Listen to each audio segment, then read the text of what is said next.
नमस्कार, सगरमाथा टेलिभिजनको प्रस्तुति एसटिभी च्याटमा यहाँलाई स्वागत छ। म सुनिल दाहाल। आजको एसटिभी च्याटमा विशेष गरी लामो समय नेकपा एमालेको राजनीति यात्रा गर्नुभएका र भर्खरै मात्र एमालेको राजनीतिलाई टुङ्ग्याउनुभएका एकजना नेतासँग म छलफल गर्दैछु। नेपाली कम्युनिस्ट आन्दोलनमा टुटफुट सामान्य हो र गुट परिवर्तन पनि सामान्य हो, तर यही कारणले नेपाली कम्युनिस्ट आन्दोलन छेदविच्छेद भएको छ। यो निरन्तरता जारी छ। नेकपा एमाले र नेकपा माओवादी केन्द्र एकता, नेकपा त्योसँगै फेरि नेकपा माओवादी केन्द्र र नेकपा एमाले छुट्टा छुट्टै हुनु र फेरि एमालेबाट नेकपा समाजवादी बन्नु, यी त सामान्य प्रसङ्ग भइसके। यस्तो किन हुन्छ? कम्युनिस्ट आन्दोलनमा यो टुटफुटको घटना के आधारमा हुन्छ? सिद्धान्त, साङ्गठनिक संरचना, विचार या अहङ्कार अथवा राजनीतिक नेतृत्व बीचको टकराव? आज हामी यिनै विषयवस्तुमा केन्द्रित रहेर छलफल गर्दैछौँ। आजको मसँग यस छलफलमा सहभागी हुनुहुन्छ नेकपा एमालेका पूर्व नेता, पूर्व सांसद सुभाष कर्मचारी। यहाँलाई स्वागत छ। धन्यवाद छ तपाईँलाई। आराम हुनुहुन्छ? म ठिक छु। अब सिधै विषय प्रसङ्गबाट कार्यक्रम प्रारम्भ गरौँ, होइन? 40 वर्ष नेकपा एमालेमा तपाईँले यात्रा गर्नुभयो, राजनीतिक यात्रा, जीवनको महत्त्वपूर्ण समय तपाईँले नेकपा एमालेमा खर्चिनुभयो। सिन्धुपाल्चोकदेखि काठमाडौँ अथवा केन्द्रदेखि जिल्लासम्मको राजनीतिक यात्रा तपाईँले गर्नुभयो। अहिले पछिल्लो समय तपाईँले 81 किन पार्टी परित्याग गर्नुभयो? यो 81 पार्टीको परिवर्तन गर्ने कुराहरू जो शब्द छ यो कुरा होइन। हामी पार्टीभित्र तपाईँले नै भन्नुभयो, म लामो समयदेखि नेकपा एमालेको राजनीतिक जीवनसँग, राजनीतिक आन्दोलनसँग समाहित भएर बसेको मान्छे हुँ। यसो हुँदाखेरि पार्टीभित्र पछिल्ला केही वर्षदेखि खास गरी विचारधारात्मक हिसाबले, सङ्गठनात्मक विधि पद्धति र प्रक्रियागत सन्दर्भमा निकै धेरै ठुलो विचलन र समस्याहरू पैदा भइरहेको थियो। यसकारण यसको एउटा श्रृङ्खला र यसको एउटा क्लाइमेक्स, एउटा बिन्दु भयो। यसकारण यो अप्रत्याशित र अनियासित कुरा होइन। यसकारणले अब अहिलेको सन्दर्भमा तपाईँले भन्नुभएको जस्तो नेकपा एमालेभित्र रहिरहँदाखेरि वास्तवमा एउटा सन्तुष्टि पनि नहुने भयो। अर्को कुरा भनेको चाहिँ अहिले नेकपा एमालेको जो नेतृत्व छ, मूल नेतृत्व छ, यसले कम्युनिस्ट आन्दोलनलाई बलियो बनाउने पनि होइन। नेकपा एमालेलाई तपाईँ देखिराख्नु भएको छ क्रमशः यो तहस नहसको विघटनको दिशातर्फ यो गइरहेको छ। यसकारण सबै घटना देखेर मैले पार्टी परित्याग पनि होइन, फेरि यो विद्रोह हो। म यो विद्रोह पार्टी विद्रोह गर्नुभयो नेकपा एमालेबाट। हजुर, अहिले तपाईँले प्रसङ्ग जोड दिनुहुन्थ्यो, कम्युनिस्टहरूले पार्टी छोडिसकेपछि एउटा शब्द विद्रोह हजुर भन्ने गर्छन् र अर्को नेतृत्वलाई आरोप लगाउने गर्छन्। आरोप पनि के लगाउँछन् भन्दाखेरि सैद्धान्तिक र विचारमा विचलन, साङ्गठनिक रूपमा अथवा सङ्गठनमा उनीहरूको हाबी र तानासा र पुराना नेतालाई बेवास्ता गर्ने जुन कारणहरू र कारक हुन्छ, त्यसकारण हामी पार्टी छोड्छौँ अथवा पार्टी छोड्ने प्रचलन छ भन्ने गरिन्छ। म एउटा प्रसङ्ग उठाउँ। हजुर, पार्टीमा जब आफ्नो पद सुरक्षित हुँदैन र भनेको पद प्राप्त हुँदैन, तब कम्युनिस्टहरूले पार्टी परित्याग गर्छन् र आरोप चाहिँ यस्ता लगाउँछन्। सायद म गलत हुन्न होला है? तपाईँले जो उठाउनु भएका कुरा आम मान्छेले यो प्रश्न गरिरहेको छ, कतै त्यो प्रति मलाई सङ्केत गरिरहनु भएको छ, जिल्लाका पनि धेरै साथीहरूले। म तपाईँलाई के अनुरोध गर्न चाहन्छु भने, म हिजो खास गरिकन पुस 5 गतेपछि कमरेड केपी ओली प्रधानमन्त्री हुनुहुन्थ्यो, पार्टीको अध्यक्ष हुनुहुन्थ्यो, उहाँले जो कदम चाल्नुभयो संविधानको बरखिलाफ, जनताको अभिमतको बरखिलाफ, आम पार्टीको कार्यकर्ताको, जनताको चाहना विपरीत जो कदम चाल्नु, संसद विघटन गर्नुभयो, त्यो बेलादेखि नै एउटा ठुलो एउटा नेकपा एमालेभित्र त्यो एउटा बहसको विषय भयो। एउटा ठुलो पङ्क्ति उहाँको त्यो कदमका विरुद्धमा हामीले आवाज उठायौँ। आवाज उठाउने मात्रै होइन, सडकमा सङ्घर्षको एउटा चाहिँ अभियानमा हामी सामेल भयौँ। यसकारण मैले तपाईँलाई के भन्नु खोजेको भने, हामी हिजोदेखि नै कमरेड केपी ओलीले उठाउनु भएको त्यो प्रतिगमनकारी कदमको विरुद्धमा हामी निरन्तर छौँ र त्यसकै श्रृङ्खला हो यो अहिले। तपाईको पार्टी विद्रोह त्यसकै संविधान सभा अथवा प्रतिनिधि सभा विघटनको कारणको जुन श्रृङ्खला छ त्यसको निरन्तरता। तर तपाईहरू नै हो 10 भाइ अथवा योगेश भट्टराई, त्यसपछि गोकर्ण विष्ट, अमृत बोहरा, अष्टलक्ष्मी साक्य सँगैको तपाईँ पनि त्यही समूह हुनुहुन्थ्यो। 10 बुँदे सहमतिपछि तपाईँहरूले माधव कुमार नेपाल समूहलाई छोडेर नेकपा अहिलेका पार्टी अध्यक्ष केपी शर्मा ओलीले नेतृत्व गरेको नेकपा एमालेमै बस्ने निर्णय गर्नुभएको होइन। अब म अर्को यी जोडौँ अर्को प्रसङ्ग, जब तपाईँले केन्द्रीय सदस्य पाउनु भएन त्यसपछि तपाईँ पार्टीप्रति तपाईँको वृत्तृष्णा बढ्यो र पार्टीबाट विद्रोह गर्नुभयो भन्ने आरोपलाई चाहिँ तपाईँ कसरी खण्डन गर्नुहुन्छ? म पहिलो कुरा त तपाईँले अघिल्लो जो प्रश्न जिज्ञासा उठाउनु भयो, हामीले खास गरिकन लामो समय, अझ मलाई भन्नुहुन्छ भने हामी लामो समयदेखि माधव नेपालसँग उहाँको विचारसँग आबद्ध भएर दशकौँदेखि हामी जोडेको, पार्टीभित्र त हिजो दुईवटा खालको विचारसँग थिँदै थियो, माधव नेपाल विचारसँग जोडेकै मान्छेहरू हामीहरू। अब पछिल्लो समयमा हामीले माधव नेपाललाई साथ दिने निर्णय गरेनौँ जब पार्टी दर्ता भइसकेपछि, औपचारिक वैधानिक ढङ्गले गरिसकेपछि। त्यसका पछाडिको कारण के थियो भने तपाईँले जो धेरै नेताहरूको नाउँ लिनुभयो, हामीले निकै लामो बहस गऱ्यौँ, छलफल गऱ्यौँ कि अहिलेको अवस्थामा उहाँहरूका कुरालाई स्वीकार गरेर पार्टी विभाजन गर्न उपयुक्त हुँदैन। अब पार्टी नयाँ सिराबाट अगाडि बढ्छ। कमरेड केपी ओलीसँग 10 बुँदे समझदारी भएको छ। अब हामी एकताको महाधिवेशन गर्न गइरहेका छौँ। हिजोका कतिपय कुराहरूलाई महसुस गरिएको छ र पार्टी साँच्चै अब विगतमा भएका कमी गल्तीलाई सुधार्दै एकताबद्ध भएर नयाँ ढङ्गले पार्टी अगाडि बढ्छ। त्यो कुराहरू मूलत मसँग जोडिएका नेताहरूले हामीलाई आश्वस्त गर्नुभएको थियो। तर प्रकारान्तरले उहाँले भन्नुभएको थियो हामीलाई अधिवेशन हेरौँ, ती चिजहरू व्यवहारमा प्रकट हुनेछन् होइन। अब हिजोको जस्तो विचारको आधारमा, फरक मतको आधारमा कोही उपेक्षित हुनुपर्ने अवस्था रहने छैन। हिजो गरेका कमी गल्तीहरूले पार्टीले आत्मसमीक्षा गर्दै अगाडि बढ्ने परिस्थिति निर्माण हुनेछ र साँच्चै अब त्यो चाहिँ नयाँ सिराबाट एमाले अगाडि बढ्नेछ। यो कुरामा हामी करिब करिब आश्वस्त भयौँ। यद्यपि सङ्ख्या प्रशस्त थियो हामीसँग र हामीले के भन्यो भने महाधिवेशनसम्म हामी हेर्छौँ, महाधिवेशनले कस्तो विचार नीतिहरू पास गर्नेछ। नेतृत्वको महाधिवेशन छुट्टै गऱ्यौँ, नेतृत्व निर्माण गर्दाखेरि होइन सबैलाई समेटेर लाने अवस्था हुन्छ कि भनेर मैले तपाईँलाई धेरै कुरो भन्नै छैन। हेर्नुहोस् त, आज नेतृत्व निर्माण गरिरहँदाखेरि के साँच्चै सबैले न्याय पाएको छ? न्यायको मात्रै कुराहरू होइन होइन। हामी श्रमजीवी जनताको पार्टी भन्छौँ, आमूल परिवर्तनको एउटा दिशातर्फ हामी क्रान्तिको एउटा बिगुल फुकेर अगाडि बढिरहेका छौँ। साँच्चै अहिलेको नेतृत्व हेर्नुहोस् त, त्यो दिशातर्फ जाने खालको अनुहारहरू देखिन्छ होइन। यसकारण यी सबै घटनाक्रमले के भन्छ भने अब वास्तवमा हामीले सोचेको परिस्थिति रहेन र नेकपा एमाले भित्र तपाईँले सोचेको जस्तो वैचारिक बहस पनि नहुने भयो, सिद्धान्तबाट पनि विचलित भयो एमाले, साङ्गठनिक रूपमा पनि एमालेमा एकरूपता भएन कि व्यक्तिवादी हावी भयो भन्ने तपाईँहरूको आरोप। तर त्यहाँ के देखियो भने तपाईँहरूको 10औं महाधिवेशन चितवनमा सकियो। हजुर। र त्यहाँ केन्द्रीय सदस्यको नामावली प्रधानमन्त्री अथवा पूर्व प्रधानमन्त्री एवं तपाईँको पूर्व पार्टी अध्यक्ष केपी शर्मा ओलीले वाचन गर्नुभयो, त्यहाँ तपाईँको नाम थियो। अलिक सिधै कुराकानी गरौँ, किन अब यहाँ लुकाउनु छ र छिपाउनु छ र?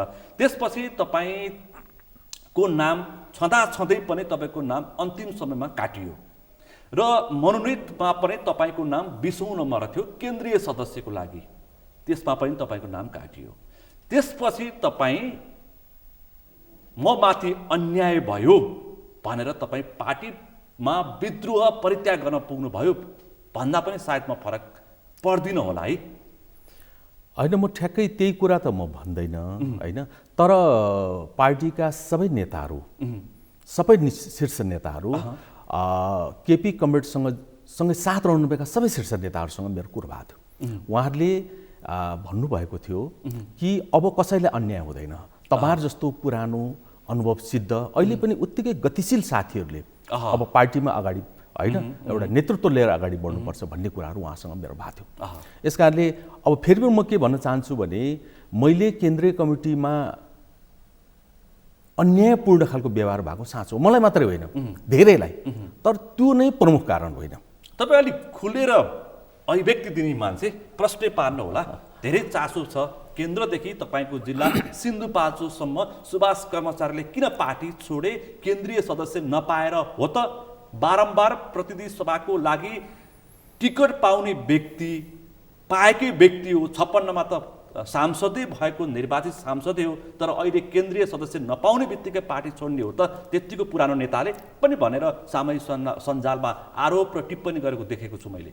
होइन, म तपाईँलाई फेरि पनि तपाईँले पटक दोहोऱ्याइरहनु भएको छ, तिमीले केन्द्रीय सदस्य वा जिम्मेवारी नपाएपछि तिमीले चाहिँ यो खालको विद्रोह गर्यौ भनेर मलाई भनिरहनु भएको छ। म तपाईँलाई के अनुरोध गर्न चाहन्छु, मैले प्रष्ट नेताहरूलाई त्यस बेला पनि मैले के भनेको थिएँ भने मेरो निकै लामो, म 40 दशकभन्दा बढी यो आन्दोलनमा लागिसकेको मान्छे हुँ, मैले विविध खालका जिम्मेवारी निर्वाह गरिसकेको मान्छे हुँ। यस कारणले मेरो क्षमतालाई कदर गरेर यदि मूल्याङ्कन गरेर मलाई काम गर्ने एउटा प्लेटफर्म दिनुहोस्। म करिब करिब 1 दशकभन्दा लामो बढी सिन्धुपाल्चोक जिल्लाको पार्टीको प्रमुख भएर काम गरेको छु। 45 देखि 56 सम्म सिन्धुपाल्चोकको पार्टी उपप्रमुख हो। हजुर, 56 देखि तपाईँ 64 सम्म जिल्ला कमिटीको प्रमुख भएर तपाईँले काम गरिसक्नु भएको छ। अर्को पनि जोड्छु, तपाईँ 51, 56, 64 र 70 मा 4 पटक निर्वाचनको लागि प्रतिनिधि सभाको निर्वाचनको लागि पनि तपाईँ प्रतिस्पर्धी हो एमालेको तर्फबाट, होइन? यी सबै हो नि त नेतृत्वको हिसाबमा तपाईँले पाएको अवसर।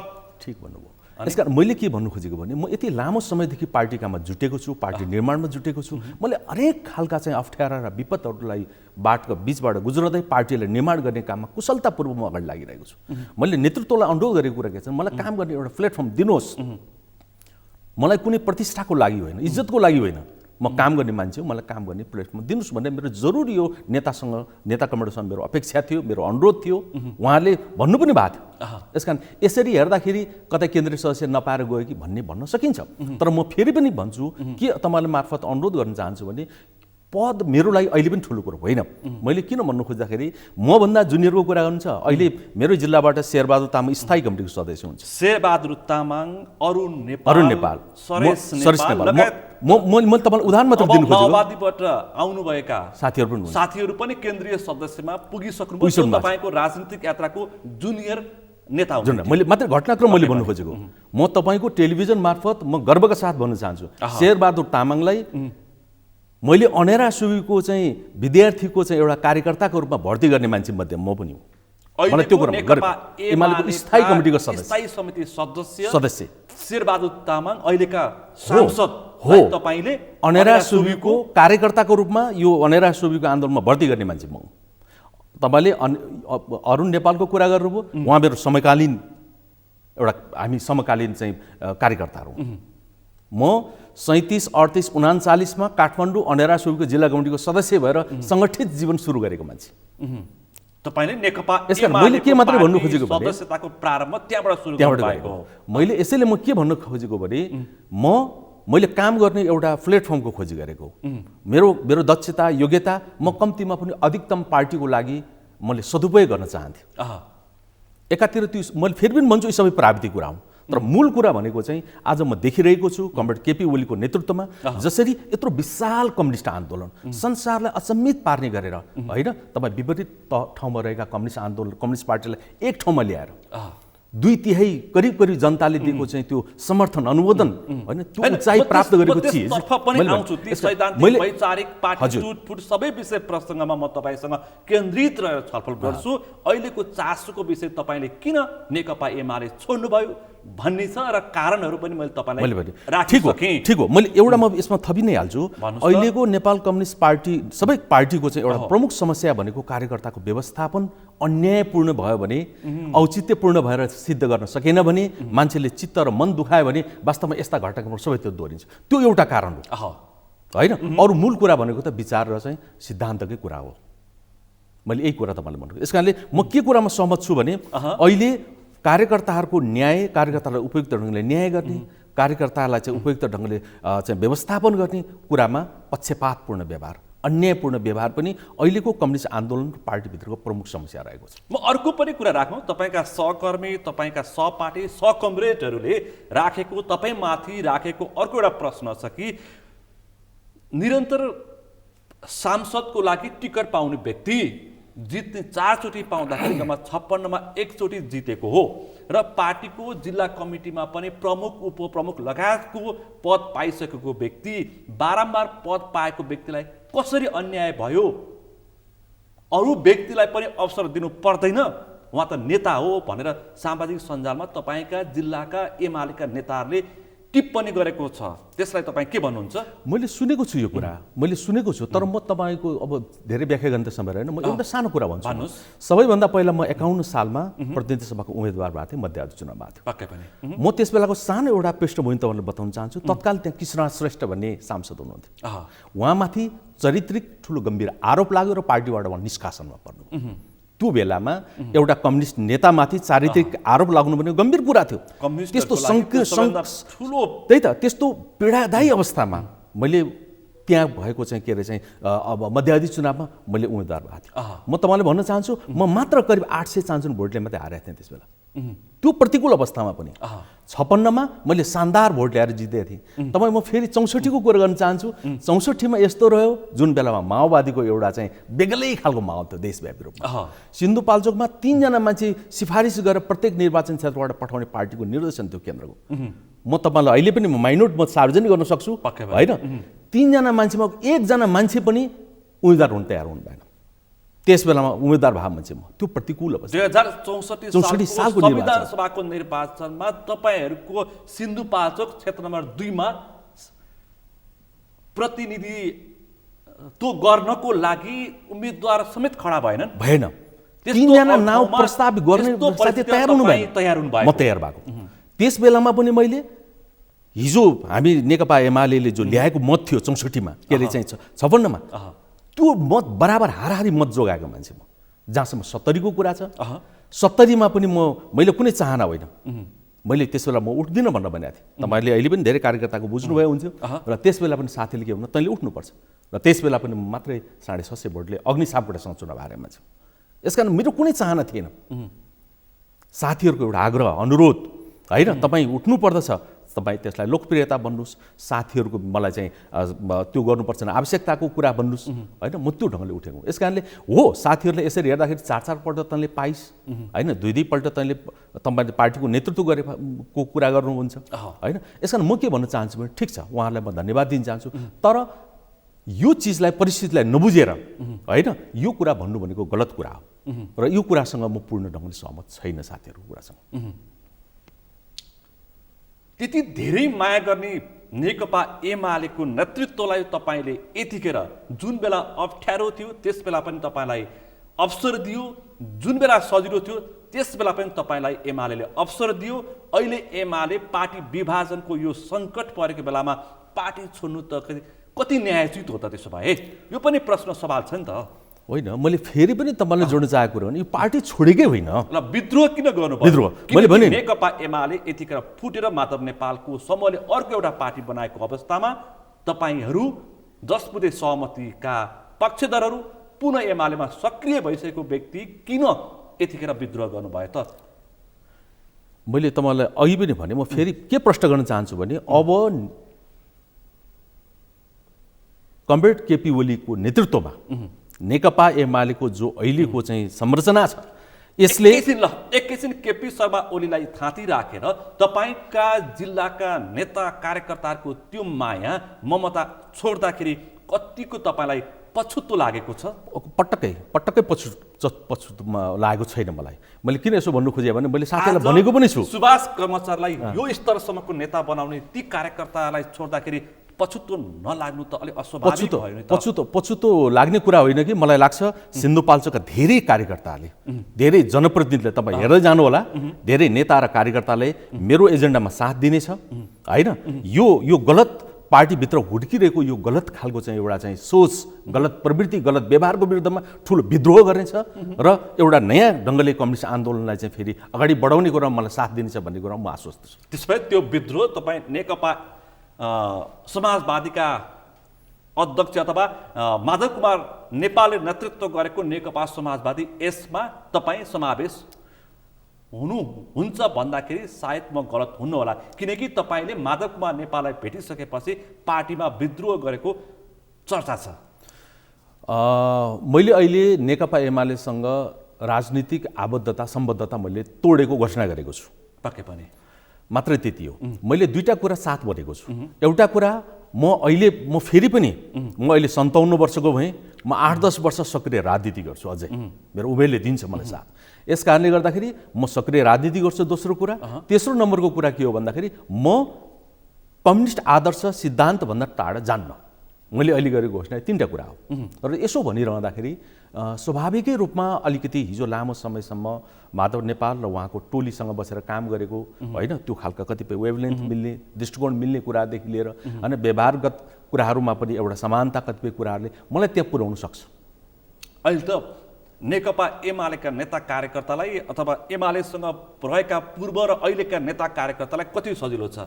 यतातिर पद पाइएन भने उतातिर, उतातिर पद पाइएन भने यतातिर। माधव कुमार नेपालले चाहिँ सजिलो बनाइदिनु भएको छ, किनकि असन्तुष्टि पोख्ने ठाउँ माधव कुमार नेपालको यस पार्टी बनेको छ होइन।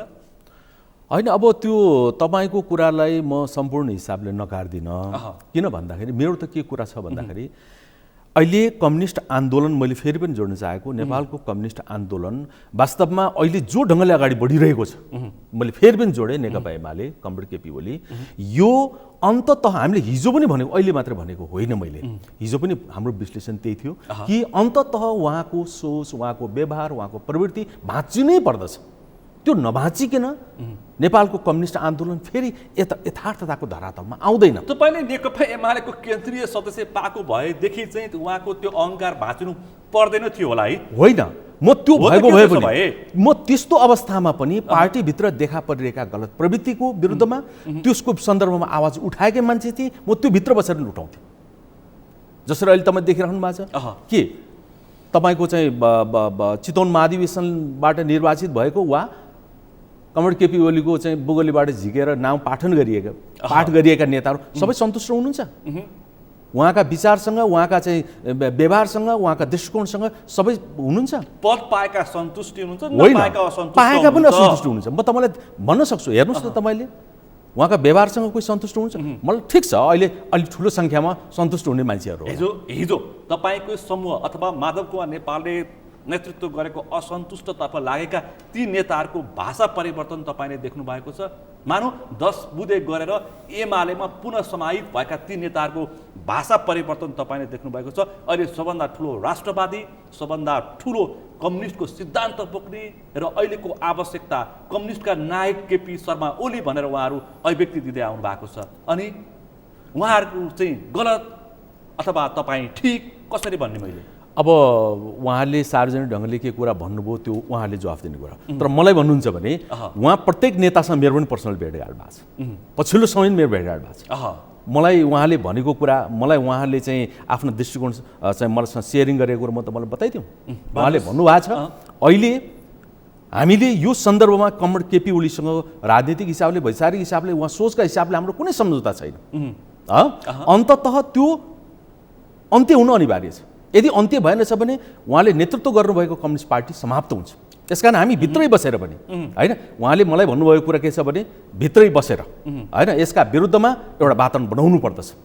मलाई पनि उहाँले भन्नुभएको कुरा के थियो भन्दै तपाईँकै भाषामा आन्तरिक पार्टी सङ्घर्ष गरौँ भनेर भन्नुभएको थियो। मैले भने ठिक छ, आदरणीय नेता मेरो पनि हुनुहोला, तपाईँहरूप्रति मेरो सम्मान छ, तपाईँहरू भित्र बसेर सङ्घर्ष गर्नुहोस्, मेरो तपाईँलाई शुभकामना पनि छ, तर म भित्र बसेर सङ्घर्ष गर्नेवाला छैन। मैले किन यसो भने भन्दाखेरि त्यो भनिरहँदा मैले उहाँलाई भने किन भन्दाखेरि केपी ओलीका भित्रै बसेर गर्नु भनेको चाहिँ आत्मसमर्पण गर्नु वा उहाँले गरेका हर कुरालाई चाहिँ स्वीकार गर्नु वा हर कुराहरूलाई उहाँले ठान्ने के भन्दाखेरि यिनीहरू त सबै कुराहरू चाहिँ मलाई चाहिँ स्वीकारिरहेका छन्, गलत कुरै छैन होइन, नराम्रो कुरै छैन, उहाँले एउटा भ्रम पैदा हुन्छ। यसै कारणले घनश्याम भुसाले ले भन्नुभएको अरूले चाहिँ छैन, अरूले पनि भन्नुभएको छ, मैले अरू नाम नलिउँ। मैले घनश्याम भुसाल र भीमरावले चाहिँ उपयुक्त स्थान त्यहाँ पाउनु छैन। निर्वाचन प्रक्रियामा अथवा ओलीले तयार गरेको पदाधिकारीको लिस्टमा पर्नु भएन, चुनावी प्रतिस्पर्धामा जानुभयो, निर्वाचन हार्नुभयो। त्यसकारण अझै पनि उहाँहरू सैद्धान्तिक असन्तुष्टि पोखेर नेकपा एमाले भित्र ओलीको आलोचना गरेर बसिरहनु भएको छ। उहाँहरू दुईजनाले तपाईँलाई भन्नुभएको होइन। मलाई माफ गर्नुहोस्, मैले मेरो आदरणीय दुईटा नेताहरू हुनुहुन्छ, उहाँको मात्र नाउँ होइन, म तपाईँलाई बताउँ धेरै नेताहरूसँग मेरो कुरो भएको छ। भन्नुस् न को हुनुहुन्छ मैले सबैको नाउँ भन्नु पर्यो म त्यति मात्रै होइन त्यति मात्रै होइन कमरेड केपी ओलीलाई लामो समय साथ दिएर अहिले पनि उहाँको किताबमा उभिनुभएका धेरै नेताले पनि भन्नुभएको छ बुझ्नु भएन हामीसँग व्यक्तिगत रूपबाट भन्नुभएको छ अन्ततः यो प्रवृत्ति अब हामीले सबै एक ठाउँमा बसेर उहाँलाई एउटा महसुस गराउने ठाउँमा पुग्नुपर्छ यो हुँदैन यसरी चल्दैन पार्टी भन्नेहरूको सङ्ख्या निकै ठुलो छ है यसकारण मैले तपाईँलाई के भन्नु खोजेको भने त्यो सम्भावना अहिले नेकपा एमालेमा केपी ओली प्रति छ त्यो केपी ओली माथि लाग्ने आरोप र तपाईँले गर्ने टिप्पणी केपी ओलीले आत्मसमीक्षा गर्ने अवस्था छ नेकपा एमाले भित्र भएन छ अझै पनि छैन केपी ओलीले आत्मसमीक्षा गर्ने अवस्था रहेन उहाँ प्रशस्त भ्रमबाट दम्बबाट यति धेरै ग्रसित हुनुहुन्छ उहाँले म बाहेक यो दुनियाँमा कोही छ यो पार्टी म बाहेक कसैले बनाएको छ होइन यहाँ 20औं वर्ष 30औं वर्ष 50औं वर्ष मेहनत गरेर यो पार्टीलाई यो आन्दोलनलाई यहाँ ठाउँसम्म ल्याउने मानिसहरू छन् भन्ने कुरा सबै बिर्सिनु उहाँलाई त मैले गरेका सबै कुरो ठिक मेरा आसपास रहेका केही मानिसहरू भए मलाई पुग्छ भन्ने 15 वर्ष नेपाली कम्युनिस्ट आन्दोलनलाई यो उचाइसम्म पुर्याउन जेल जीवन बिताएको व्यक्ति र तपाईले मान्ने जबजलाई प्रमुख नीति मान्ने केपी शर्मा ओली त्यस्तो हुनुहुन्छ भनेको तपाईले 15 वर्षको कुरा गर्नुभयो उहाँ सँगसँगै 15 वर्ष होइन 16 वर्ष जेल परेका नरेश खल केन्द्रीय कमिटी अटाउनु पर्दैन तपाईँ 15 वर्ष केपी ओलीको जेलको मात्रै गुरु गर्नुहुन्छ नरेश खल अहिले चाहिँ फिजिकल्ली शारीरिक हिसाबले पनि निष्क्रिय हुनुहुन्छ उहाँका त सबै परिवार अहिले पनि आन्दोलनमा हुनुहुन्छ उहाँ चाहिँ यो आन्दोलनको कुनै एउटा हिस्सामा कुनै कुनामा बसेर पनि म यो आन्दोलनलाई सहयोग गर्छु म योगदान गर्छु भन्न नपाउने तपाईँ 15 वर्ष केपी ओलीले जेल बसेको कुरा म जस्तो एउटा सामान्य कार्यकर्ता मैले 42 वर्ष यो आन्दोलनमा लाग्यो त्यसको केही अर्थ छैन हामी जस्ता चाहिँ हजारौं कार्यकर्ता म त भन्छु हजारौं कार्यकर्ता के यसको कुनै अर्थ छैन यो आन्दोलनमा कुनै मूल्य छैन यसको यसकारण मैले के भन्नु खोजेँ भने तपाईले मैले केपी ओलीप्रति कुनै उहाँलाई म आदर गर्छु सम्मान गर्छु तर उहाँका गलत कुराका प्रति संघर्षमा केही व्यक्ति छोडिनु र छुट्नु स्वाभाविक हो भनिन्छ नि त फेरि होला त्यसरी पनि व्याख्या गर्न सकिन्छ तर एउटा कुरो मैले फेरि पनि तपाईलाई भन्न चाहन्छु मैले दोहोर्याएर भन्न चाहन्छु हेरिरहनु होला यो प्रवृत्ति नेपालमा देखा परेका पछिल्लो पल्ट कमरेड केपी ओलीको जो प्रवृत्ति छ हैन त्यो प्रवृत्तिले नेकपा एमाले मात्रै होइन नेपालको सिङ्गो कम्युनिस्ट आन्दोलनलाई धेरै एउटा अप्ठ्यारोमा पुर्याएको छ धाराशाही बनाउन खोजिरहेको छ होइन यसले समाप्त गर्छ म तपाईँलाई भन्न चाहन्छु हेरिराख्नु होला अहिले केपी कमरेडको जो दम्ब छ नि सदनमा कोही मानिसहरू आएछ भने म सदन चल्न दिन्न होइन कसैको उपस्थिति भएछ त्यसलाई म अमान्य गर्दिनँ के माधव नेपाल संविधान विपरीत गलत ढङ्गले अहिले आएको हो कानुनसम्म ढङ्गले छैन अर्को एउटा प्रसङ्ग जोडौँ तपाईँले फेरि संसदको कुरा उठाउनु हो कारबाही प्रक्रिया माधव कुमार नेपालहरूलाई अथवा त्यही संसद हो नेकपा माओवादीबाट छोडेर गएका सांसदहरू टोपबहादुर रायमाझीदेखि प्रभु शाहदेखि लेखराज भट्टसम्मलाई चाहिँ छिनभरमा कारबाही गरेर उहाँलाई हटाउन सकिने अवस्था सिर्जना गरिदिने अनि तर नेकपा एमाले हाम्रो पार्टीको सिद्धान्त विपरीत हिँड्ने नेतालाई हामीले सांसद पदबाट हटाएका छौँ भन्दा चाहिँ सभामुखले कारबाही नगर्ने कस्तो किसिमको दुई धारे नीति हो त सभामुखको त्यो पनि एउटा छलफलको विषय हो नि त मैले त्यतातिर मेरो धेरै जवाफ छैन मेरो मात्रै के हो भन्दाखेरि मैले यति मात्रै मैले भन्नु खोजेको माधव नेपाल गैर संवैधानिक ढङ्गले संसदमा प्रवेश गरेको हो उहाँ लगायतका सांसदहरू यो कानुन विपरीत छ यसलाई भन्न सक्नुहुन्छ नेकपा एमालेले कारबाही गरेको हो त्यो त आन्तरिक कुरा हो मैले भने अनुशासनहीनताको काम गरे बापत कारबाही गरिएको छ भनेर नेकपा एमालेले निर्णय गरेको छ नि त मैले फेरि पनि तपाईलाई अनुरोध गर्न चाहे माधव नेपाल र अहिले बनेका उहाँको टिमबाट बनेका सारा मन्त्रीहरू गैर संवैधानिक हुन्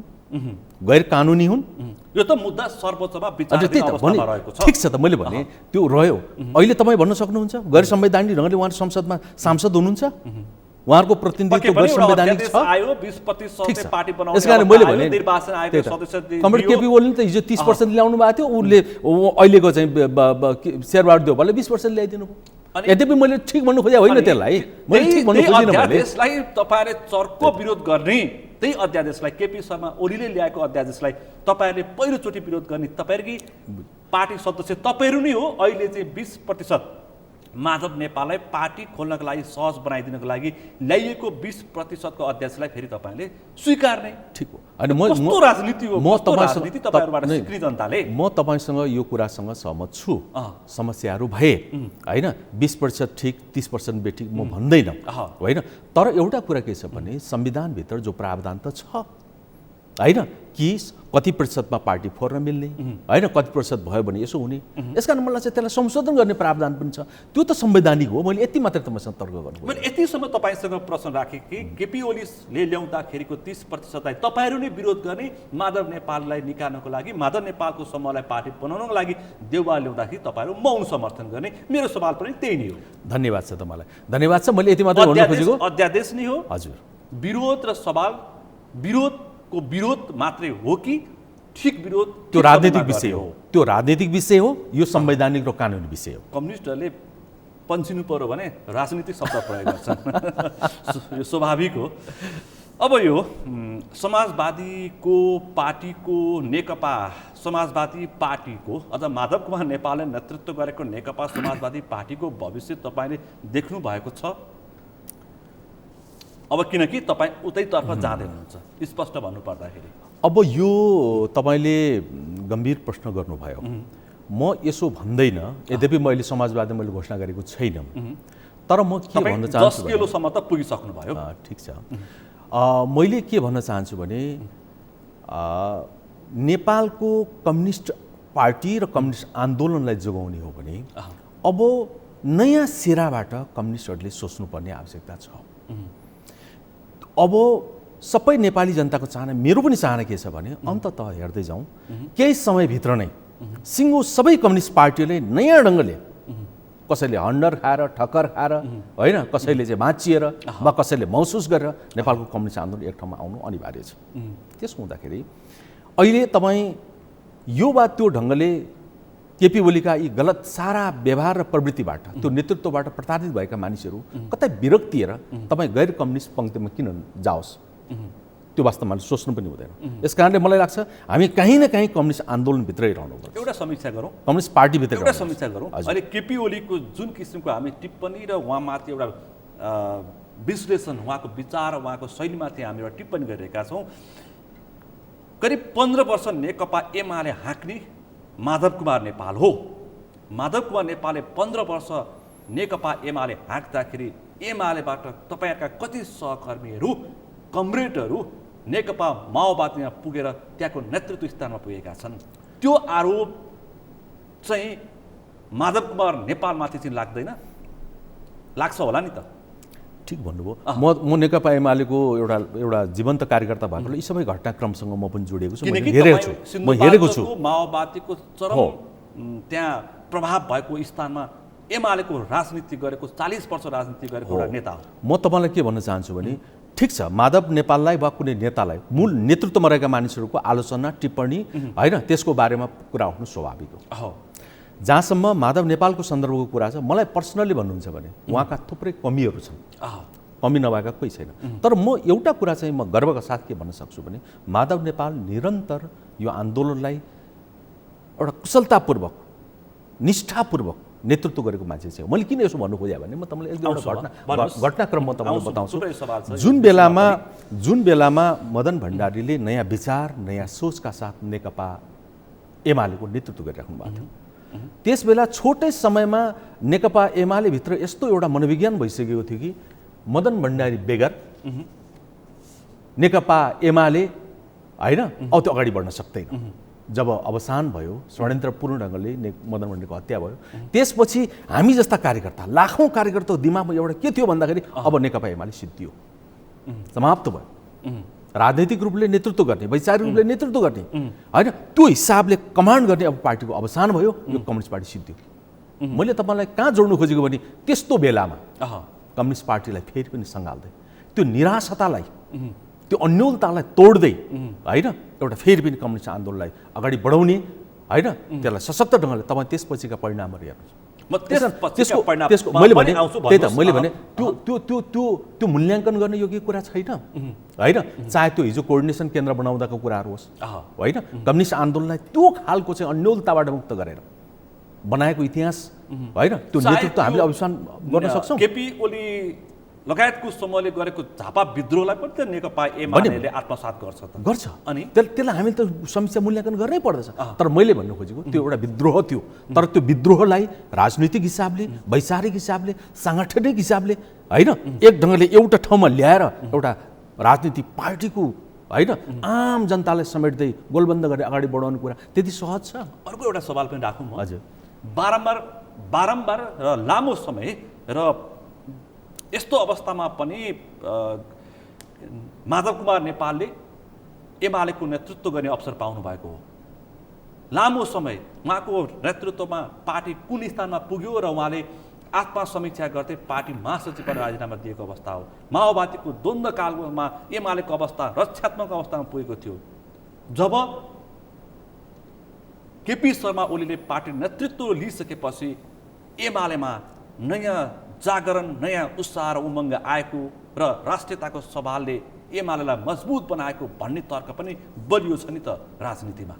होइन ठिक छ, मैले केपी फेरि पनि मैले सम्पूर्ण हिसाबले केपी कमरेड मैले भनेको माधव कुमार नेतृत्वको कौशल अथवा उहाँको राजनीतिक कौशल त त्यति उच्च त्यति क्षमतावान भएको भए एमालेको अवस्था यस्तो रहँदैन थियो त्यो समयमा भन्न खोजेको। अलिक तपाईँले घटनाक्रमको आवरण मात्र हेर्नुभयो। तपाईँ माधव कुमार नेपालको भूमिका नभएको भए यत्रो द्वन्द्वमा फँसेको मुलुकले यो सहजतापूर्वक शान्तिपूर्ण ढङ्गले निकास पाउने कुराहरूमा केही योगदान छैन माधव कुमार नेपालको होइन? तपाईँले के नेकपा एमाले मात्र गाँजेको थियो? माओवादीको द्वन्द्व, माओवादीको त्यो चाहिँ राजनीतिक आन्दोलनमा यो मुलुक सबै एउटा खालको प्रताडित भएको अवस्था थिएन होइन? स्वाभाविक रूपमा मलाई त तपाईँले भन्नुहुन्छ भने त्यस्तो अवस्थामा पनि तपाईँ माथि केन्द्रको मात्रै होइन, जिल्लाबाट हामी जस्ता कार्यकर्ताहरू माओवादीका गलत सोच, गलत व्यवहार, गलत नीतिका विरुद्धमा सङ्घर्ष गरेर भौतिक रूपले पनि सङ्घर्ष गरेर बसेका मान्छे हामी पार्टीले जोगाउने, मतलब माथि केन्द्रको मात्रै कुरा होइन, जिल्लामा हामी जस्ता कार्यकर्ताले जोगाएको। म तपाईँलाई उदाहरण दिउँ एउटा कुरा, सिन्धुपाल्चोक तपाईँ म फेरि जिल्लामा केन्द्र हुन चाहन्छु। सिन्धुपाल्चोक माओवादीको रोल्पा र रुकुम पछिको सबैभन्दा बेसी जनयुद्धमा योगदान गरेको भन्छ। मलाई लाग्छ मैले त सुनेको छु 200 भन्दा बढी चाहिँ होइन त्यहाँ शहादत भएको थियो चाहिँ उहाँहरूको भाषामा होइन त्यस बेला युद्धमा, क्रान्तिमा। मलाई लाग्छ त्यस्तो ठाउँमा पनि जबकि सिन्धुपाल्चोक अहिले पनि मलाई सबैभन्दा राम्रो जिल्ला मध्येमा। तपाईँलाई म एउटा उदाहरण दिउँ, गएको चाहिँ राष्ट्रिय चाहिँ गएको स्थानीय तहको चुनावको चाहिँ एउटा मत परिणाम मैले 64 कुरो छोडिदिउँ होइन? त्यस बेला त अब त्यो चुनाव थियो कि थिएन त अलग कुरा। 70 को अवस्थामा आइपुग्दाखेरि अग्नि सापकोटा मात्रै 600-650 भोटले मसँग जित्नु भएको थियो चुनाव। यद्यपि त्यस बेला अनेक चिजका समस्याको बावजुद पनि हामीले होइन एउटा हामीले त्यो सम्मानजनक अवस्था ल्याएको थियौँ। तपाईँ स्थानीय तहको चुनावको कुरा गर्नुहुन्छ भने नेकपा एमाले सिन्धुपाल्चोकमा करिब प्राप्त गरेको भोट भनेको 52,000 भोट हो। माओवादीले प्राप्त गरेको भोट भनेको 26,000 मात्रै हो। काङ्ग्रेसले प्राप्त गरेको सिन्धुपाल्चोकको भोट भनेको करिब 27,000 हो। काङ्ग्रेस र माओवादी एक ठाउँमा राख्दाखेरि पनि नेकपा एमाले करिब त्यसको हाराहारीको पार्टी। मैले भने नि यो यत्रो बनाउने कुरा मलाई लाग्छ केपी कमरेडको मात्रै कुरा होइन, हामी जस्ता कार्यकर्ताको धेरै ठुलो त्यति बलियो सङ्गठनलाई छोड्दाखेरि भोलि सिन्धुपाल्चोकमा राजनीतिक भविष्य छ भनेर अझै पनि तपाईँ आशा गर्ने ठाउँमा हुनुहुन्छ? म एकदमै आशा गर्ने ठाउँमा छु। मैले भने जबसम्म गलत नीति र गलत नेतृत्व रहन्छ तपाईँ जतिसुकै विशाल कम्युनिस्ट पार्टी र कम्युनिस्ट आन्दोलनहरू तहस नहस भएको संसारको इतिहास। अनि अर्को एउटा नेपाली कम्युनिस्ट आन्दोलनमा अथवा नेपालको राजनीतिक दलहरूमा फुटेर गएकाहरूको हालत खराब भएको र पुनः पार्टीमा फर्किएको, कङ्ग्रेसमा होस्, माओवादीमा होस् अथवा एमालेमा नै होस्, फुटेर गएको ठुलो सपना देखेर फुटेर गएको, त्यसपछि केही गर्न नसकेर जनताको माझमा मत पाउन नसकेर फेरि मूल पार्टीमा फर्केको उदाहरण पनि छ। त्यस्तो अवस्था फेरि आउँछ कि आउँदैन? मैले तपाईँलाई भन्दै थिएँ पार्टी ठुलो हुने कि सानो हुने भन्ने कुरा त्यसले लिएको नीति, त्यसले अख्तियार गरेको सोच र त्यसको चाहिँ नेतृत्वमा भर पर्ने कुरा हो। मैले फेरि पनि माफ गर्नुहोस्, मैले किन दोहोऱ्याउन खोजेको भने तपाईँले संसारका ठुल्ठुला कम्युनिस्ट आन्दोलन हामी इतिहास पढ्छौँ कम्युनिस्ट पार्टीका कार्यकर्ताहरू, सोभियत सङ्घ लेनिनले नेतृत्वमा स्थापित भएको त्यत्रो समाजवाद संसारलाई त्यसले चाहिँ एक ढङ्गले नेतृत्व गरिरहेको तपाईँ आफ्नै गलत नेतृत्व र नीतिको कारणले 80 को दशकसम्म आइपुग्दाखेरि संसारलाई अचम्मित पार्ने गरेर भएको त्यत्रो क्रान्ति समाप्त भएन? कसैले बन्दुक पड्काउनु पर्यो?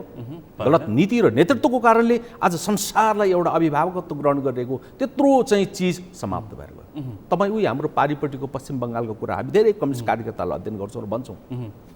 आज 30औं वर्ष 40औं वर्ष होइन प्रतिस्पर्धामा आफूलाई सर्वाधिक जनताको अभिमत प्राप्त गरेर होइन जनताको सेवा गरेको पार्टी आज एउटा धरोटी बचाउने अवस्थामा किन पुगेन? अरू पार्टीको कारणले हो। मैले एउटा उदाहरणको लागि रक्षात्मक होइन विघटनको अवस्था। मैले तपाईँलाई के भन्नु खोजेको भने मैले यति मात्रै जोड्नु खोजेको कि तपाईँ ठुल्ठुला आन्दोलनहरू ठुल्ठुला पार्टीहरू भोलुङको हिसाबले सङ्ख्याको हिसाबले होइन त्यो समाप्त कुन अवस्था हुन्छन् जब गलत नीति गलत नेतृत्व। यसकारण मैले के भन्छु भने तपाईँले अहिले मलाई भनिरहनु भएको छ माधव नेपाल अहिले तपाईँले भन्दै हुनुहुन्थ्यो भविष्य छ। माधव नेपालले ठिक नीति होइन ठिक नेतृत्व सबैलाई न्याय गर्ने त्यस्तो खालको चाहिँ व्यवहार होइन सबैलाई सन्तुलित ढङ्गले अन्य राजनीतिक दलहरूसँगको सम्बन्ध र व्यवहार पनि होइन राजनीतिक सुझबुझपूर्ण ढङ्गले होइन कसैलाई दम्ब र घमण्डबाट प्रेरित भएर होइन मलाई लाग्छ सानो चिज पनि निकै ठुलो हुन्छ।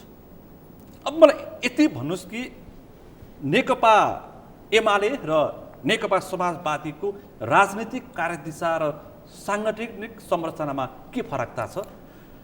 के कारणले एमालेमा आबद्ध भइरहने, के कारणले समाजवादीमा प्रवेश गर्ने, के छ फरकता? हो मैले अब यसको धेरै व्याख्या गर्ने समय त रहेन तर आधारभूत रूपमा म के भन्छु भने नेपालका सबै मूल कम्युनिस्ट पार्टीहरूको चाहिँ आधारभूत रूपमा आफ्ना लक्ष्य उद्देश्य सिद्धान्तको बारेमा अब ठुलो डिबेट छैन। यो हामीले सबैले थाहा छ। सबै पार्टीहरू हिजो बन्दुक उठाएर चाहिँ जनयुद्ध गरिरहेको पार्टी पनि अहिले समृद्धि र समाजकै लक्ष्यमा अगाडि बढिरहेको छ। पक्कै पनि एमाले समाजवादी सबै पार्टीहरू। अब तपाईँको बाटोको कुरा गर्नु छ भने शान्तिपूर्ण प्रतिस्पर्धाकै बाटोमा सबै प्रतिस्पर्धा गर्ने त्यहीबाट सैद्धान्तिक विचार विधिको कुरा गरेको जब र जब यसैले मैले के भन्नु खोजेँ भने समाजवादीमा फरकता र भिन्नता के छ र राजनैतिक सिद्धान्तमा एमाले लिएको र माधव कुमार नेपालले नेतृत्व गरेको पार्टीमा के छ फरकता? मैले सोधेको यहाँ मैले तपाईँले भने आधारभूत रूपमा होइन सिद्धान्तको कुरा नीतिका कुराहरूमा धेरै फरक छैन। यो शाश्वत यो सबैले सार्वजनिक ढङ्गले बुझेको जानेकै कुराहरू हो। अर्को जहाँसम्म समस्या कहाँ छ त भन्दाखेरि पार्टीलाई ठिक ढङ्गले सञ्चालन गर्ने कुराहरूमा पार्टीलाई सञ्चालन गर्ने कुरामा तपाईँले समाजवादलाई व्याख्या गर्ने कुरामा समाजवादको व्याख्या सबैले गरेको छ तर समाजवाद उन्मुख भएर त्यसलाई व्यवहारमा उतार्ने कुरामा धेरै समस्या देखेको छ। मैले तपाईँलाई म भनौँ कमरेड केपी ओली यत्रो लामो समय 2/3 त्यत्रो अपार जनताको मतबाट प्रधानमन्त्री हुनुभयो। हामी धेरैपल्ट छलफल पनि गऱ्यौँ। समाजवाद र समृद्धिको नारा हामीले उहाँ प्रधानमन्त्री हुनुभन्दा अगाडि नै तय गरेको 9 राष्ट्रिय महाधिवेशनले तय गरेको नारा थियो। तर उहाँ समाजवाद र समृद्धिको बाटोमा आफूलाई परिलक्षित गरेर त्यो दिशातर्फ जाने कुरामा उहाँको ध्यान गयो। हामीलाई भन्नुहुन्छ उहाँ जान गएन। बुझ्नु भएन? यो देशका आम होइन श्रमजीवी जनताको चाहिँ अनेक खालका उत्पीडन र चाहिँ समस्याबाट मुक्त गर्ने कुनै कार्यक्रमको बारेमा सोच गयो बहुत कम गयो। एउटा सङ्केत गरौँ म हजुर एउटा सङ्केत के गर्छु भन्दाखेरि बागमती प्रदेशमा यतिखेर नेकपा समाजवादीले नेतृत्व गरेको छ मुख्यमन्त्रीको। बागमती प्रदेशमा सङ्घीयताको हामी भर्खरै अभ्यास गरेको हामी गर्दैछौँ। हामी नेपालमा यति सानो प्रदेशमा 18वटा मन्त्री राखेर एउटै घरमा 6वटा बोर्ड झुन्डाइएको छ। त्यही हो समाजवादको यात्रा त्यही नै हो। मैले एउटा सङ्केत मात्र गर्न खोजेको शुभ सङ्केतै हुन्छ। होइन दाजु म तपाईँलाई के भन्न चाहन्छु भने पहिलो कुरा त मैले अहिले समाजवादीको पक्षमा मैले आधिकारिक औपचारिक ढङ्गले म बहसमा म त्यसको धेरै। अर्को दोस्रो कुरा के छ भन्दाखेरि यो राजनीतिक विसङ्गति हो जसले गरे पनि यो विसङ्गति हो। यसमा म सहमत छु होइन यसो गरिनु हुँदैन। अब अहिले त कस्तो छ भने टिकाउनुको लागि प्रतिस्पर्धा गर्ने होइन हुने नहुने जायज नाजायज सबै कुरा गर्ने। तपाईँले सुनिराख्नु भएको छ हामी अहिले बजारमा सुनिरहेका छौँ राजनीतिक बजारमा शेरबहादुर देउपालाई चाहिँ सम्पूर्ण हिसाबले समर्थन गर्ने कमरेड केपी ओलीको प्रस्ताव गयो भन्ने सुनिरहेका छौँ। जायज हो त्यो? अहिले एमसिसीको बारेमा म सुनिरहेको छु हाम्रो तर्फबाट तपाईँलाई सहयोग हुन्छ तर तपाईँले चाहिँ त्यो चाहिँ के अरे गठबन्धन छोड्नु पर्यो जायज हो। मैले के भन्नु खोजेको भने यो सबै बदलाभाव एकले अर्कालाई सिद्ध्याउने आन्दोलन जोगाउने होइन आत्मसमीक्षा गरेर कसरी समृद्ध भएर नयाँ ढङ्गले जाने कुरो होइन। यसमा यो सबैतर्फ यो कमी छ। जनताले बुझ्ने चाहिँ के त अब माधव कुमार नेपालको भनाइ पनि त्यस्तै सुनिन्छ केपी ओली माथि चरम उहाँले आरोप र टिप्पणी प्रति आरोप लगाइरहनु भएको हुन्छ। केपी ओलीले पनि माधव नेपालमाथि त्यही नै आरोप लगाउनु भएको हुन्छ। व्यक्ति हो, पार्टीबाट भर्खर फुटेको, नीति र विचार उस्तै छ, साङ्गठनिक संरचना उस्तै छ, जनताले के भनेर फरक भन्न पत्याउने भनेको कुरो यही नै छ क्या। व्यवहारले पत्याउनु पर्दछ होइन। अब उसले कुराले होइन कामले पत्याउनु पर्दछ। यसकारण मैले फेरि पनि भने माधव कुमार नेपाल बारम्बार सरकारको नेतृत्व गरिसकेको, पार्टीको नेतृत्व गरिसक्यो र कुनै समय फेलर भनेर टिप्पणी भइसकेको व्यक्ति पनि हुन् त। अनि फेरि आशा गर्ने त्यही समाजवादीमा अर्को कुनै व्यक्तिले नेतृत्व गरेको भए त ल खै के भन्न सकिन्थ्यो। उही माधव नेपाल। म तपाईँको एउटा शब्दसँग चाहिँ अलिकति सहमत भइनँ। त्यो शब्द भनेको फेलियर भन्ने चिज चाहिँ त्यो खालको उपमा उदाहरण दिनु उपयुक्त, विशेषण जुटाउनु उपयुक्त हुँदैन होइन। किनभने कुनै कालखण्डमा कुनै घटनाक्रममा कोही सफल भयो होलान्, कोही सफलता प्राप्त गर्न चुके होलान् होइन। तर के फेलियर नै पोलिटिक्समा भन्ने कुरा एउटा त यो शब्दसँग मेरो अलिकति तपाईँलाई होइन मेरो असहमति भन्नु छ। मलाई लागेको म तपाईँ व्यक्त गर्न चाहन्छु। अर्को दोस्रो कुरा चाहिँ के हो भन्दाखेरि अब मैले भने नि नेतृत्व भन्ने चिज त यसपालि हामीले गम्भीर छलफल गऱ्यौँ। के छलफल गऱ्यौँ भन्दाखेरि अब नेतृत्व हस्तान्तरणको कुरा, पुस्तान्तरणको कुरा धेरै गऱ्यौँ। पुस्तान्तरणको कुरा हामीले गऱ्यौँ। हामीले भनेको यथास्थितिवादी जडसूत्रवादी राप्रपाले समेत पुस्तान्तरण हस्तान्तरण गर्यो, नेपाली कङ्ग्रेसमा देखियो तर कम्युनिस्टहरुमा खासै देखिएन। यसैले मैले तपाईलाई के भन्नु खोजेको भने तपाईले नेतृत्व उही पुरानो यो त तपाई माधव नेपालको सन्दर्भमा, केपी ओलीको सन्दर्भमा, कसैको प्रचण्डको सन्दर्भमा यो कुरो अब समय सापेक्षित छैन। उहाँले छोड्नै पर्दछ। यद्यपि विविध बहानामा उहाँहरू बसिराख्नु भएको छ। कमरेड केपी ओली 3 महिनापछि चाहिँ अधिवेशन गरे भए विधान त हुनु पाउनु हुन्थेन। 3 महिना अगाडि गर्नुभयो। सम्भवतः प्रचण्डले फेरि भन्नु होला मेरो विकल्पै रहेन होइन, मलाई म त आवश्यकतै पर्यो भनेर उहाँले गर्नु होला होइन। माधवलाई पनि त्यसबेला हामीले भनेको कुरा के छ, अहिले पनि म माधव नेपाल भन्न चाहन्छु, सधैँ ओगटेर राख्ने कुरा ठिक होइन। तपाईँहरूले होइन यदि साँच्चै कम्युनिस्ट आन्दोलन समृद्ध भएर देख्न चाहनुहुन्छ, यसमा परिवर्तन रूपान्तरण भएको देख्न चाहन्छ, जनता र आम कार्यकर्ताको भावनाले तपाईँ कदर गर्नुहुन्छ भने तपाईँहरूले अभिभावकीय ढुङ्गाले बस्नुहोस्, सुझाव दिनुहोस्, सल्लाह दिनुहोस्, निर्देशन दिनुहोस् होइन। तर गतिशील हुनुपर्छ, यो हुनुपर्छ र यो अनिवार्य हुनुपर्छ। म भन्छु म त्यहाँ गएछु भने पनि मैले माधव नेपाललाई अहिले मात्रै होइन, सम्भवतः उहाँले पनि हेरिराख्नु भयो होला, पक्कै पनि उहाँलाई अगाडि पनि हामीले भनेको थियौँ, मैले भनेको थिएँ, म एउटा सानो कार्यकर्ताले भनेको थिएँ अब कमरेड नेतृत्व बिस्तारै एउटा चाहिँ हस्तान्तरण गर्ने दिशामा जानुपर्दछ। यी क्षमता र योग्यता भएका निकै धेरै नेताहरू, निकै धेरै कार्यकर्ता तपाईँलाई विश्वास गर्नुहोस् आइसकेका छन्। हामीले भनेका छौँ त्यो अभियान जानै पर्दछ। त्यो अभियानमा म अहिले पनि छु, मेरो त दृढ त्यसमा चाहिँ मान्यता पनि हो। पक्कै पनि तपाईँले 45-46 मा तपाईँ भूमिगत पनि भएको व्यक्ति एकदमै 45 सालमा होइन 40 मा जब पिस्करमा चाहिँ जो हत्या भयो, पञ्चायतको जो दमन भयो, सिङ्गो त्यसबेला माधव पौडेल लगायतका चाहिँ उहाँ चाहिँ भूमिगत पार्टीको नेतृत्व गरिराख्नु भयो, त कार्यकर्ता हुनुहुन्थ्यो र उहाँहरू जिल्लामा बस्न नसक्ने अवस्था भइसकेपछि म पुलचोक पढ्दै थिएँ, म इन्जिनियरिङ कलेजको विद्यार्थी थिएँ त्यसबेला, म अनेरा सुको कार्यकर्ता थिएँ। तपाईँ सिन्धुपाल्चोक र काठमाडौँको पार्टीको पुलको काम गर्नु हो। म त्यसबेला पढाइ छोडेर पिस्करमा गएर काम गर्ने मान्छे। म एउटा प्रसङ्ग उठाउँछु म, यो त्यसबेला सिन्धुपाल्चोकमा चर्चा पनि हुन्थ्यो एउटा भिजेको चिठी भन्ने, याद छ तपाईँलाई? हजुर हजुर। यहाँबाट हेडक्वार्टरले सिन्धुपाल्चोक पठायो, चिठी खोलिएको अवस्था भेटियो, तपाईँले भन्नुभयो पानीले भिजेको, अरूले आशंका गरे खोलिएको। त्यसको चाहिँ के हो त्यो रोचक प्रसङ्ग के थियो त्यो? होइन त्यसबेला कस्तो थियो भने तपाईँको राजनीतिक खास प्रारम्भ भएको भन्दा छन् क्या सिन्धुपाल्चोकतिर? होइन त्यो त्यही बेला प्रारम्भ भएको भन्ने त होइन। कुरो के थियो भन्दाखेरि त्यसबेला सिन्धुपाल्चोकको चाहिँ अब पार्टी कार्यकर्ता र चाहिँ अब चाहिँ नेता त अप्ठ्यारो अवस्थामा थियो। पिस्करमा ठुलो चाहिँ एउटा दमन भइरहेको थियो, त्यहाँ टिकेर बसेर चिनेका मान्छे गर्न सक्ने अवस्था थिएन। यस कारणले त्यहाँ कस्तो थियो भने नेतृत्व चाहिँ एक खालको चाहिँ सङ्क्रमणको अवस्था थियो। पुरानो नेतृत्वहरू हिँड्नु भएको, नयाँ नेतृत्वहरू त्यहाँ स्थापित नभइसकेको होइन, त्यस्तो अवस्था हुन्थ्यो। एकजना पुरानो एउटा बिचमा केही नेताहरू आउनु भएको थियो, त्यहाँको कामको अस्थायी ढङ्गले जिम्मेवारी लिन। म पार्टीको यताबाट हेडक्वार्टरबाट चाहिँ होइन झलझल बोकेर होइन पार्टीको कामको जिम्मेवारी लिएर म त्यहाँ गएँ। अब म त धेरै गाउँ बस्ती धेरै त्यस बेला चाहिँ मलाई थाहा भएको मान्छे पनि होइन। म त अलिकति तुलनात्मक रूपबाट चाहिँ सहर बजारमा बसेका मान्छे होइन। मसँग एउटा उत्साह थियो, भावना थियो होइन। त्यो बाहेक मसँग त धेरै व्यवहारिक मसँग ज्ञानहरू थिएन। यसरी म बोकेर गएँ होइन। त्यो चिज लिएर र पार्टीले मैले चाहिँ त्यो तपाईँले भन्नुभएको जस्तो केही सामग्री थियो होइन। त्यसैले सम्भवतः पार्टीको केही निर्देशनहरू थियो र मेरो सम्पर्कको एउटा चिठी पनि थियो त्यसमा होइन। सबै पोको पारेर लगेर दिएको थिएँ। अब तपाईँले भन्नुभएको जस्तो त्यो चिठी चाहिँ अब म 2-3 दिन म बिच बाटोमा हिँड्दै जाँदाखेरि अब मैले ठिक ढङ्गले चाहिँ म त कहीँ बास पाइनँ, कहीँ खाना पाइनँ, त्यस्तो अवस्था पनि भएको थियो। म पहिलोपल्ट चाहिँ सिन्धुपाल्चोकको चाहिँ त्यो चाहिँ अत्तरपु भन्ने छ अहिले चाहिँ यो लिसुङको पाहाड गाउँपालिका पर्छ, त्यसको सिक्री भन्ने ठाउँमा चाहिँ हाम्रो पिस्करबाट सरेर हेडक्वार्टर त्यहाँ थियो।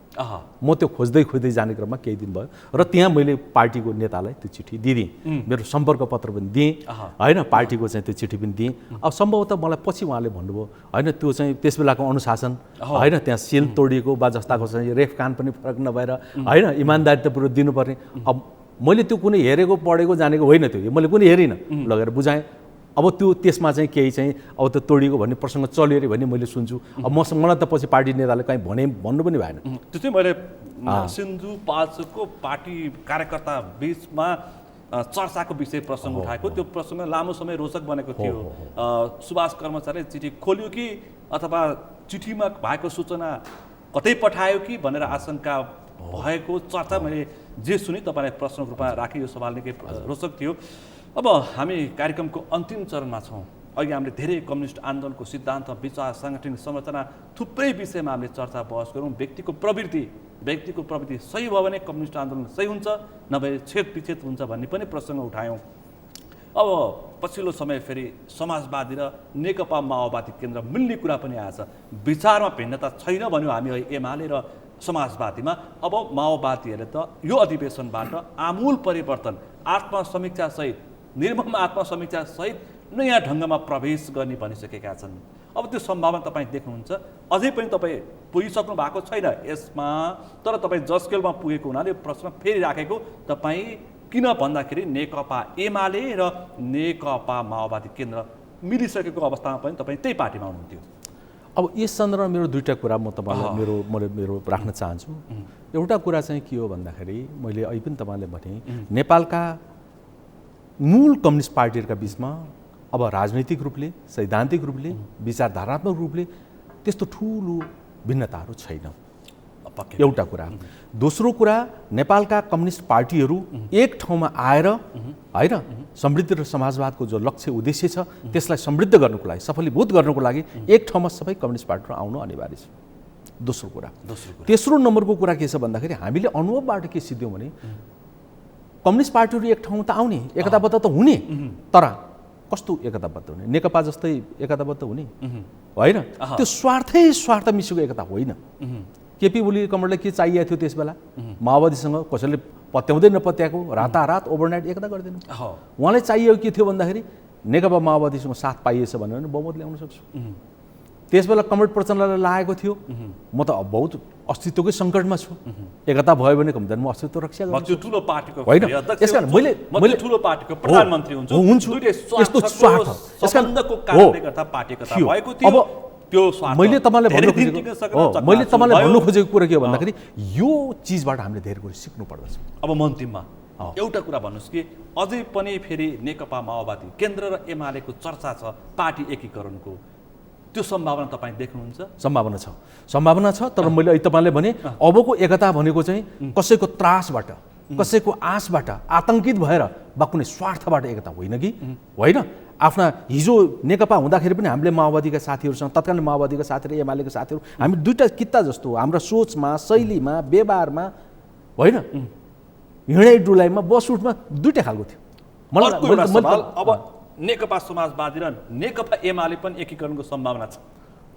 हुनसक्छ, त्यो पनि सम्भावना छ। तर मैले के देख्छु भन्दाखेरि अबको मैले भने नि, मैले अहिले तपाईँलाई एक दुईवटा शब्द प्रयोग गरेँ, आशले, त्रासले, आतङ्कले एकता होइन। नीति, विधि, विचार, सङ्गठनले त्यसरी गर्न सक्यौँ भने वास्तवमा यो त्यो आवश्यकता छ, हिँड्नुपर्ने बाटो त्यही नै हो। र म तपाईँलाई फेरि पनि अन्तमा भन्न चाहन्छु, यी कम्युनिस्ट पार्टीहरू, मैले दोहोऱ्याएर भन्न चाहन्छु, अन्यथा लाग्न सक्छ, कमरेड केपी ओलीको सुन्नुहोस्, मैले माओवादी केन्द्र होस्, एमाले होस्, यही नेतृत्वको होइन ले फेरि एकीकरण गरे भर्खरै तपाईँ हामीले भने जस्तो पार्टी कम्युनिस्ट पार्टी बन्दैन, त्यो बन्दैन, त्यसलाई तोडिनु पर्दछ। तर मैले यति भन्न चाहन्छु कि अहिले भर्खरै ओभरनाइट यो सबै कुरो हुन्छ भन्ने त होइन, फेरि त्यो दिशातर्फ जानु पर्दछ होइन। र अब एकताको सन्दर्भको कुरो गर्दाखेरि मैले भने आश त्रास र कुनै स्वार्थबाट माथि उठेर होइन, कम्तीमा पनि यी सबै कुराबाट सिक्दै होइन, त्यो समृद्ध एकता, सिद्धान्तनिष्ठ एकता, नीतिनिष्ठ एकताको होइन निर्माणमा हामी लाग्नुपर्दछ। हस् त, निकै महत्त्वपूर्ण विषय प्रसङ्गमा तपाईँले भर्खरै पार्टीमा विद्रोह गरेको भोलिपल्टै आज यो विशेष बहस गर्ने मौका पाइयो। यो समय र सन्दर्भको लागि र यो अभिव्यक्तिको लागि तपाईँलाई आभार व्यक्त गर्न चाहन्छु। तपाईँको आगामी राजनीतिक यात्रा शुभ रहोस्। धन्यवाद। आज हामीले विशेष गरी नेपाल कम्युनिस्ट पार्टीहरूभित्र देखिएको वैचारिक विचलन, साङ्गठनिक अवस्था र पार्टी परित्याग र पार्टी फेरबदल, अनि त्यो सँगसँगै पछिल्लो नेपाली कम्युनिस्ट आन्दोलन र फेरि माओवादी, एमाले र समाजवादी लगायतका यी कम्युनिस्ट पार्टीहरूको एकताको चर्चा, यिनै विषय प्रसङ्गमा केन्द्रित रहेर आज हामीले छलफल गऱ्यौँ। आजको यस छलफलमा मसँग सहभागी हुनुहुन्थ्यो पूर्व नेकपा एमालेका नेता, पूर्व सांसद सुभाष कर्मचारी। आजको विषय प्रसङ्ग यति नै। भोलि अर्को पात्रका साथ, अर्को विषयका साथ एसटिभी च्याट ल्याउने बाचा गर्दै म सुनिल दाहाल पनि बिदा चाहन्छु। सगरमाथा टेलिभिजन हेर्दै गर्नुहोला। नमस्ते।